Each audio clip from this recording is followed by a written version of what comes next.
Wildcats, Cameron, another look, yes! You're listening to Straight Outta Whack.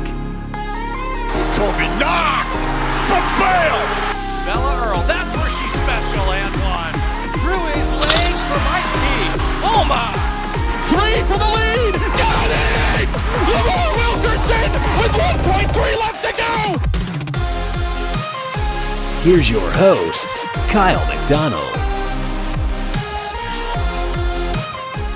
What's up, everybody? Another episode of the Straight Outta Whack podcast coming to you tonight on, excuse me, on this Whack Wednesday.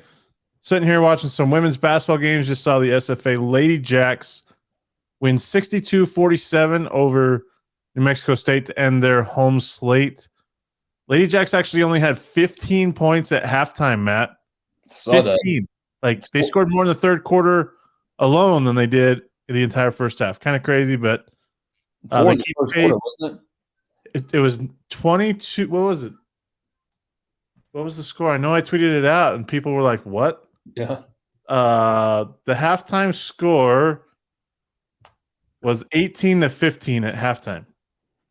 Crazy. Yeah. But the Lady Jacks keep pace in the regular season title on the women's side, but they're going to need some help right now, which they're not getting from CBU in Cedar City. Southern Utah leads 42-31. Just started the third quarter there in Cedar City. So, Matt, we're going to talk some SFA men's basketball tonight. The Jacks got I want to say a nice win, an 80-58 win on Sunday on ESPNU. Kind of put on a little clinic there. It was ugly at the start, though. Let's be real. It was ugly. 7-0 run by AJ Kajust to end the first half. And then it was all Jacks after halftime. I think there was one stretch where they were shooting 85% from the field in the second half. I feel like it's a good win because it might have been a trap game with what they have coming up this week. Yeah, for sure. I mean, especially coming off of the ACU game, which is always a battle and just an emotional game playing in Abilene, where two teams always just lay it out and for 40 minutes or 40 minutes plus with the ACU game last time in overtime.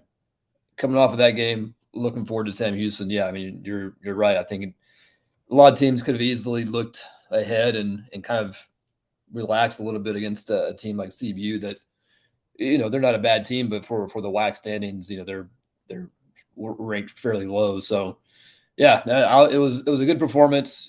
Started off slow. It was definitely ugly. It was definitely physical. I was pretty maybe surprised how physical maybe CBU was the first 10, 12 minutes before that run you mentioned to end the half. Yeah, it was. That's exactly what it was. It was physical that first half for about 17 minutes or so, and then it was all AJ Kajust down the stretch, and heading into the halftime break. Nigel Hawkins was really good out of the halftime locker room. Hit a couple driving layups that just kind of. I feel like that was the game right there because CBU had no answer. He finished with 21 points. And then AJ Kajust, Day Hall got going down there on the left block too. It's just a very impressive second half.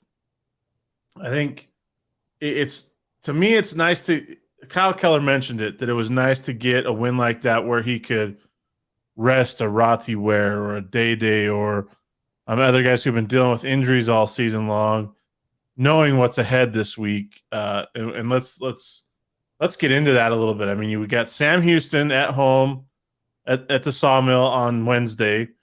It might be the final game that these two teams play in the Battle of Piney Woods for a little while, with Sam Houston going to Conference USA. I know they're still trying to work that out for next season. And then at Utah Valley to end the regular season. So kind of probably the most brutal two-game stretch for any team in the WAC to finish off the regular season. So let's take a look at that Sam Houston game first. I mean, it makes it even bigger because this is the last time they'll play as conference foes for a while, unless something changes in the near future. Yeah, I mean, it sounds like they're working on it, trying to get a game for next season, but obviously with basketball schedules, that can change a lot before the next season starts. But yeah, I mean, definitely the last regular season game as conference foes. Last game in Nacogdoches, at least for the time being. It's a big game. I mean, it's the game where SFA fans and when they play in Huntsville, it's the game where Sam Houston fans show up the most, right? It's both teams are really familiar with each other. Two well-coached defensive teams. So it's a tough game and a big game every year, but this year it means a lot for both sides for sure. Well, and the other thing too is I feel like it's big for even okay, it's the rivalry game. It's the Battle of the Piney Woods, and I'm not experienced in it, so I'm not going to go on that discussion because that's more you where you got that. But in terms of big games, it's huge for Sam Houston because they're still in the mix for a 1 seed at WAC Vegas, and if the chips fall, regular season title. For SFA, it's big because, well, now you have an opportunity to move into a 4 seed and get that first round bye. Slim chance, but it's there for the taking. You get a win over Sam Houston at home to start the week. You beat Utah Valley on the road, to end the regular season. You could be a 4 seed if the chips fall the right way. Like there's a lot more at play than it just being a simple rivalry game here for both teams. Like that. That's what makes it even more intriguing, I feel like, than just that storyline that it's the Battle of Piney Woods. It's the final meeting as conference foes. It's I don't know. It's kind of intriguing how all these storylines are part of this ball game on Wednesday night. Yeah, there's a lot on the line. I mean, two massive games and big opportunities for SFA. I mean, got to put 100% focus on Sam Houston first, and I know Keller and the guys are doing just that. But yeah, I mean, you got to put the rivalry aside a little bit to realize how big of a game it is for both teams. Like you said, I mean, I wouldn't have, if you would have told me that SFA would have lost some of the games that they've lost in conference play and still have technically a shot at least a co-championship. I mean, it's kind of crazy. They've missed some really good opportunities, especially when they played on the road this year. That game at UTA, weekend before last was a tough loss that they really can't have at home. But still, with all of that aside, I mean, two wins and a little bit of help, and they're in the top 4 and maybe even a shot at a conference title. Yeah, I mean, it'll be interesting to see. Last year, the Jacks won 10 straight to end the regular season to earn a share of the regular season title. Went in as the 3 seed and got to play ACU in the quarterfinals where they didn't handle it very well. We'll just leave it at that. Yeah. And this year, they have a chance to get on a winning streak going into WAC Vegas. What's the challenge that they face? I mean, you've seen them play Sam Houston enough. We know what Sam Houston's done the last couple of games. They haven't allowed, I believe it's the last 4 or 5 games, or 4 of their last 5 wins. They have not allowed a team to score 60 points. I'm looking at it here. So they gave up 57 to Southern Utah, who averages over 80 points a game. Gave up 45 to that same California Baptist team that SFA beat on Sunday. Held Tarleton to 59 points. Held UT Arlington, to 56 points. So I don't want to say it's going to be ugly on Wednesday night, but it might be an ugly basketball game for fans that don't understand how these two teams play basketball. Yeah, and similar to the way we talked about the SFA and ACU games, the SFA and Sam Houston games are sometimes pretty similar, and they're just that. They're tough, ugly games where they're physical. There's going to be turnovers. There's going to be low percentage shooting, which this year, I mean, SFA and Sam Houston are such good teams at shooting the ball. In the past, it's been tough to get points to come by for both squads. I mean, that last game in Huntsville last season when SFA, got 12 points in the first half or whatever, and the game in Nacogdoches was tough as well. These games are always pretty tough, so it could definitely be an ugly game. I think for SFA, it's going to. There's always a lot of things I think you can say what it'll come down to. I mean, defending the 3-point line has been a tough thing for a lot of times for SFA. I think in the games they've lost, they've given up a lot of 3-point shots. But I think someone that could impact this game that probably hasn't had a big impact a lot this season is Jaleel Bobrun. And he didn't play much in the first game against Sam Houston, and he's really started coming along the last few weeks, I feel like. And I feel like he's someone that could be a defensive and really kind of big presence inside to maybe hopefully try to limit what the Bearcats try to do inside too. Yeah, that was somebody. Jaleel was somebody who Kyle Keller mentioned after the game on Sunday, who played well against CBU and did some good things. He only played 6 minutes against the Bearcats in the first meeting back on January 19th, which was a 76-71 win for the Bearcats there in Huntsville. Tale of two halves, really. SFA led 41-36 at halftime, and Sam Houston outscored the Jacks 40-30 to go on to win that game. I think that's a big key. The interior presence. I mean, Nana's played pretty well, and he's in a role that he probably wasn't. Talking with Kyle Keller, he wasn't supposed to play this role. He wasn't supposed to be the starter. So it's a big thing to get him going. Not necessarily offensively, just let him play his game, physical, use his length. Maybe hit a 3-pointer like he did against CBU.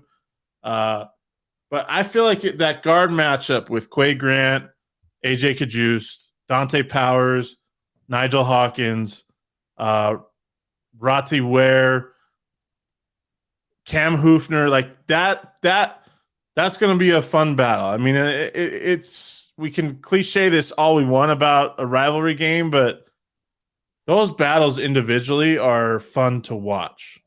Yeah, SFA and Sam Houston have traditionally had very tough games with the guards. They're both pretty guard-heavy teams. They've got, they've always had good big men, but the games themselves normally are always pretty guard-heavy. And I think it like you mentioned, there's going to be some really, really good battles. I mean, throw in Giselle and other guys in there too for SFA that need to step up and make some shots. Both teams I saw today were top 5 or top 6 in 3-point percentage in the nation, which just goes to show you how deadly they can be when they both get on. Yeah, I think, and this will be interesting to say, but I feel like Day Hall's got to be better than he was in the first matchup. He fouled out and only had 2 points. I mean, then on Sam Houston's side, I don't know who to pick as the other guy that's going to be a key for them. I feel like Lamar Wilkerson off the bench for the Bearcats will be a huge key for them. Oh, I don't know. I don't know. This game could go either way. It's a rivalry game. It means so much to both teams for that purpose. But on the other flip side, they're paying attention to what's going on league-wise. With that being said, I'm going to go to commercial real quick. We'll come right back, and we'll finish up this Straight Outta Whack podcast. Get ready for an entire week in Whack Vegas. More teams, more games. The 2023 Hercules Tires Whack Basketball Tournament.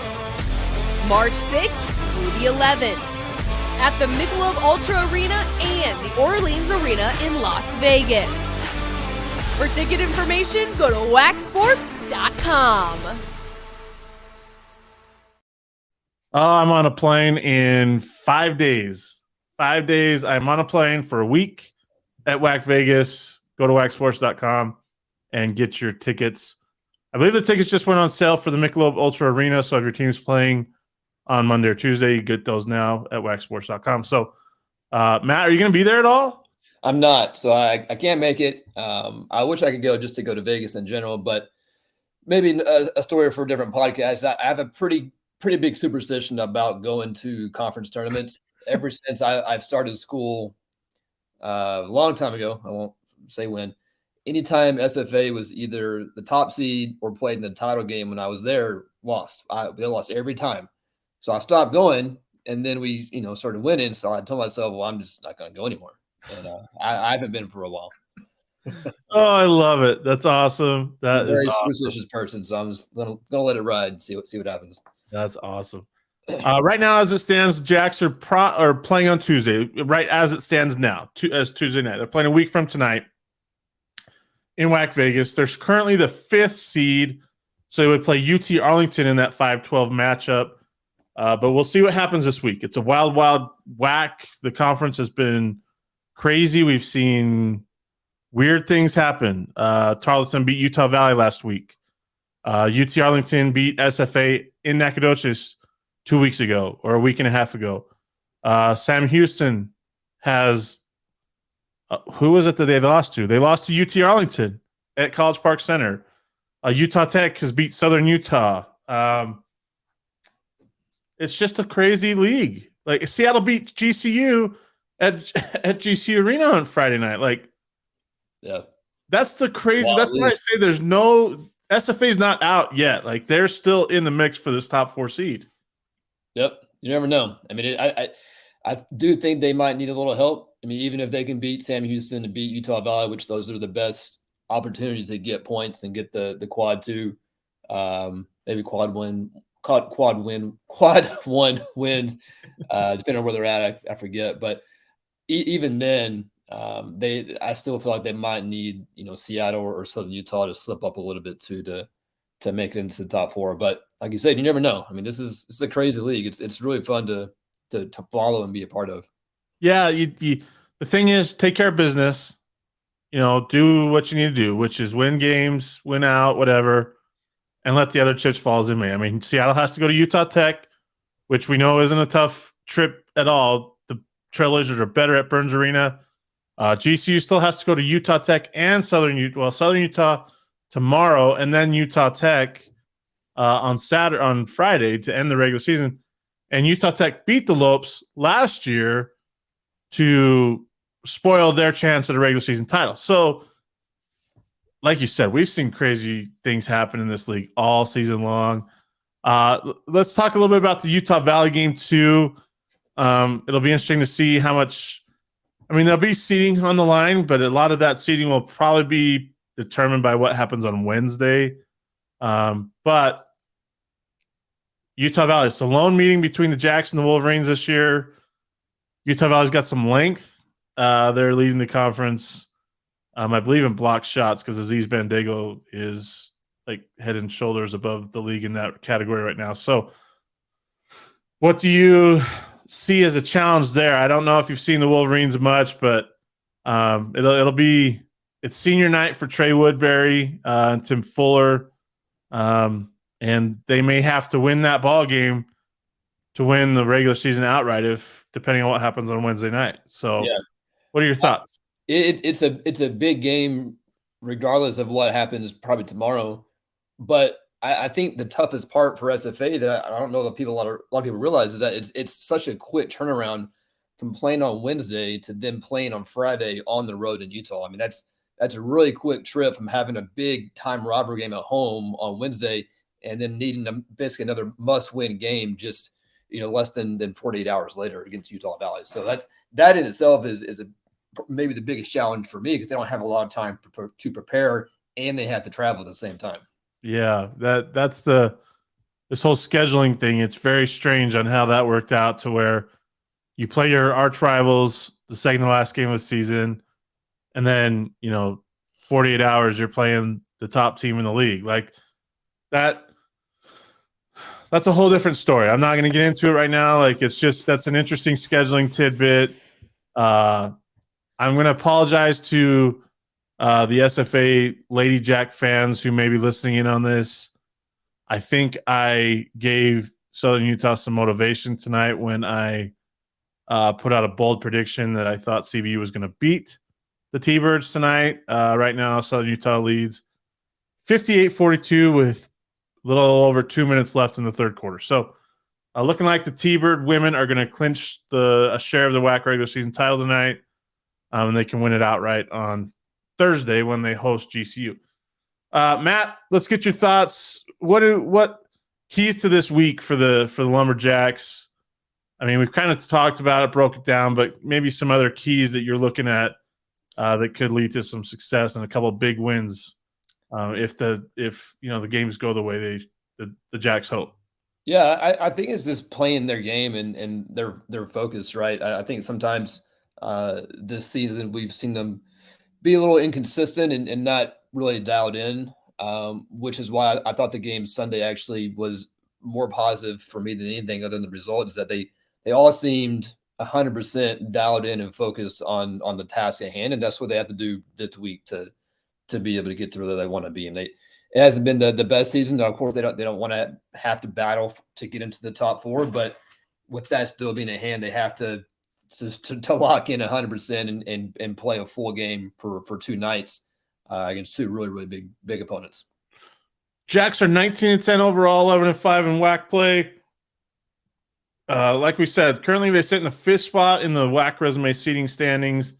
Hopefully things change. I'm looking at it here. They are, they're 0.23 points ahead of Grand Canyon for that 5th spot, and just over, I want to say 1.81 points. Let's see, what is that? 1.51 points behind Seattle U. So big opportunity for the Jacks. Matt Adkins, as always, you can follow him at CBB_, it's underscore, right? Run the point. You can see it right there on the page. Everybody, for Matt Adkins, follow us, WAC Hoops Digest as well. We'll see you on the next episode of Straight Outta WAC Podcast.